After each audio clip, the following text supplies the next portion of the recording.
السلام علیکم ورحمۃ اللہ وبرکاتہ۔ الحمدللہ وکفا والصلاة والسلام علی عبادہ الذین اصطفیٰ، اما بعد، اللہم صلی علی محمد وعلی آل محمد۔ نماز عصر کا وقت ہر چیز کا سایہ اس کی مثل ہونے سے لے کر سورج زرد ہونے تک نماز عصر کا وقت ہے۔ پیارے نبی صلی اللہ علیہ وسلم نے ارشاد فرمایا، وقت الظہر اذا زالت الشمس وکان ظل الرجل کطولہ ما لم تحضر العصر ووقت العصر ما لم تصفر الشمس۔ صحیح مسلم کتاب المساجد۔ ظہر کا وقت اس وقت سے شروع ہوتا ہے جب سورج ڈھل جائے اور اس وقت تک رہتا ہے جب آدمی کا سایہ اس کے جسم کے برابر ہو جائے، جب تک کہ عصر کا وقت نہ ہو جائے، اور عصر کا وقت تب تک رہتا ہے جب تک سورج زرد نہ ہو جائے۔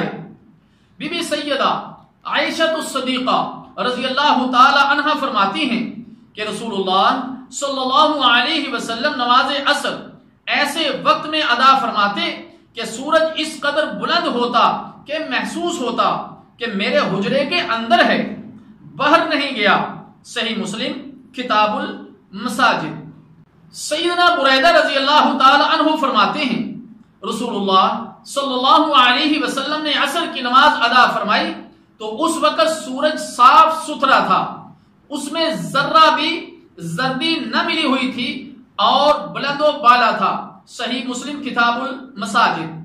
غروب آفتاب سے قبل ایک رکعت ادا کر لینے سے بر وقت نماز ادا کرنے کا ثواب مل جاتا ہے۔ فرمان نبوی صلی اللہ علیہ وسلم ہے، من ادرک رکعتا من العصر قبل ان تغرب الشمس فقد ادرک العصر۔ صحیح بخاری اور صحیح مسلم۔ جس نے غروب آفتاب سے پہلے عصر کی ایک رکعت ادا کر لی اس نے نماز عصر کا وقت پا لیا۔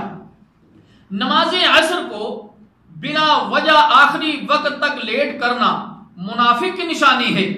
پیارے نبی صلی اللہ علیہ وسلم نے فرمایا، یہ منافق آدمی کی نماز ہے کہ وہ بیٹھا سورج کو دیکھتا رہتا ہے حتیٰ کہ جب سورج شیطان کے دو سینگوں کے درمیان غروب ہونے لگتا ہے تو وہ اٹھتا ہے اور جلدی سے 4 ٹھونگے مار لیتا ہے۔